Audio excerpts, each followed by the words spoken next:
ನಮ್ಮ 3 ಜನ ಸದಸ್ಯರನ್ನ, ಅದರಲ್ಲಿ ವಿಶೇಷವಾಗಿ 2 ಕಾಂಗ್ರೆಸ್ ಸದಸ್ಯರನ್ನ ಇವತ್ತು ದುಡ್ಡು ಕೊಟ್ಟು ಒತ್ತಾಯಪೂರ್ವಕವಾಗಿ ಅವ್ರನ್ನ ತಗೊಂಡು ಹೋಗಿ ಒಂದು ಸಕ್ಕರೆ ಕಾರ್ಖಾನೆಯಲ್ಲಿ ಇಟ್ಟಿದ್ರು. ಇವತ್ತು ಚುನಾವಣೆ ಇದು ಹೈಕೋರ್ಟ್ ಡಿಸಿಷನ್ ಆಗಿದೆ.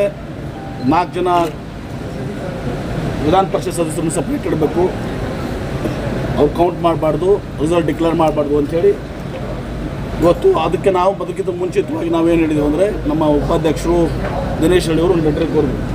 ಯಾರೂ ಕೂಡ ಸದಸ್ಯರು ನಮ್ಮ ಅಸೆಟ್ ಮತ್ತು ಲಯಬಿಲಿಟಿ ಇದನ್ನು ಫೈಲ್ ಮಾಡಿಲ್ಲ. BBMP ಕೇಸ್ನಲ್ಲಿ ಈಗಾಗಲೇ ಯಾರು ಅಸೆಟ್ 1 ತಿಂಗಳಲ್ಲಿ ಅವರು ಅಸೆಟ್ ಮತ್ತು ಇದನ್ನು ಫೈಲ್ ಮಾಡಿದರೆ ಅವರ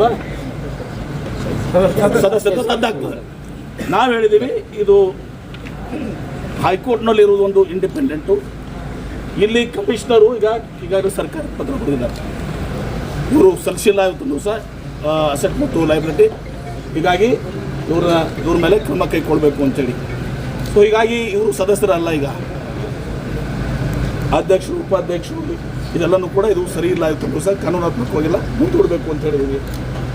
ಉಪಾಧ್ಯಕ್ಷ ಆದಾಗೂ ಕೂಡ ಅವರು ವೋಟಿಂಗ್ ನಡೆಸಿದ್ರು, ಎಲ್ಲನೂ ರೆಕಾರ್ಡ್ ಮಾಡ್ತೀವಿ ಅಂತ ಹೇಳಿದ್ರು. ಎಲ್ಲನೂ ನಾವೆಲ್ಲ ಹೇಳಿದ್ರೆ ರೆಕಾರ್ಡ್ ಮಾಡ್ಕೊತೀವಿ, ಲೆಟರ್ಸ್ ಎಲ್ಲನೂ ಅದರ ಪಾರ್ಟ್ ತಗೋತೀವಿ ಅಂತ ಹೇಳಿದರು. ತದನಂತರ ಉಪಾಧ್ಯಕ್ಷಕ್ಕೆ ಬಂದಾಗ ಅಧ್ಯಕ್ಷದ ವೋಟಿಂಗ್ ಮಾಡಿಸಿ ಸಪ್ರೇಟ್ ಇಟ್ಕೊಂಡಿದ್ದಾರೆ.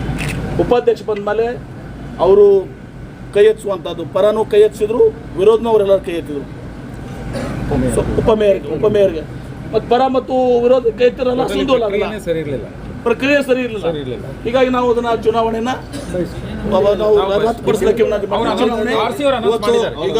ಈಗ RC ಅವರು ಅನೌನ್ಸ್ ಮಾಡಿ ಚುನಾವಣೆಯನ್ನು ಮುಂದೂಡಿದ್ದೀವಿ ಅಂತ ಹೇಳಿದ್ದಾರೆ. ಸರ್, ಮತದಾನಕ್ಕೆ ಹಾಕಿಕೊಟ್ಟಿದ್ದಾರೆ ರವಿಕುಮಾರ್ ಅವರು ಹೇಳಿದರು, ಹೈಕೋರ್ಟಲ್ಲಿ ಮತದಾನಕ್ಕೆ ಹಾಕಿಕೊಟ್ಟಿದ್ದಾರೆ. ಅದು ಮತದಾನ ನೋಡಿ, ಅದು ಆಯ್ತು. ಇಲ್ಲಿ ಕಮಿಷನರು ಕೂಡ ಸರ್ಕಾರಕ್ಕೆ ಲೆಟರ್ ಬರೆದಿದ್ದಾರೆ. ನ್ಯಾಯಾಲಯನೂ ಕ್ರಮ ಕೈಗೊಳ್ಬಹುದು, ಕಮಿಷನರ್ ಸರ್ಕಾರಕ್ಕೆ ಸರ್ಕಾರಕ್ಕೂ ಅಧಿಕಾರ ಇದೆ. ಇನ್ ಬಿಟ್ವೀನ್ ಬಿಟ್ಟು ನಾನು ನ್ಯಾಯಾಲಯ ಬಿಟ್ಟು ಏನು ಕಮಿಷನರ್ ಲೆಟರ್ ಬರೆದಿದ್ದಾರೆ ಸರ್ಕಾರನೂ ಕೂಡ ಅದ್ರ ಮೇಲೆ ನಿರ್ಣಯ ತಗೋತಾರೆ ಕಾನೂನಾತ್ಮಕವಾಗಿ. 1 ತಿಂಗಳಿಗೆ ಅವ್ರು ಕೊಟ್ಟಿರಲಿಲ್ಲ ಅಂದರೆ BBMP ಕೇಸ್ ಎಲ್ಲ ಇದೆ, ಸರ್ಕಾರನೂ ಕೂಡ ನಿರ್ಣಯ ಮಾಡ್ತಾರೆ. ಅಕೌಂಟ್ಸ್ ಕೊಟ್ಟಿಲ್ಲ ಅವರು, ಬರೀ ಸುಪ್ರೀಂ ಕೋರ್ಟ್ ಹೈಕೋರ್ಟ್ ಅಷ್ಟೇ ಅಲ್ಲ, ಅವ್ರಿಗೂ ಅಧಿಕಾರ ಇದೆ. ಹೈಕೋರ್ಟ್ಗೆ ಎಲ್ಲ ರೀತಿಯ ಅಧಿಕಾರ ಇದೆ. ಸರ್ಕಾರಕ್ಕೂ ಏನಿದೆ, ಕಮಿಷನರ್ ಪತ್ರ ಬರೆದಿದ್ದಾರೆ, ಅದ್ರ ಮೇಲೆ ಸರ್ಕಾರ ನಿರ್ಣಯ ತೆಗೆದುಕೊಳ್ತಾರೆ. ಈ ಮಧ್ಯೆ ಅವರು ಆ ಗೊಂದಲವನ್ನು ಸೃಷ್ಟಿ ಮಾಡಿ ಪರ ವಿರೋಧಿ ಎರಡು ಕಡೆ ಕೇಳಿದ ಮೇಲೆ ಚುನಾವಣೆಯನ್ನು ಮುಂದೂಡ್ತೀವಿ ಅಂತ ಗಲಾಟೆ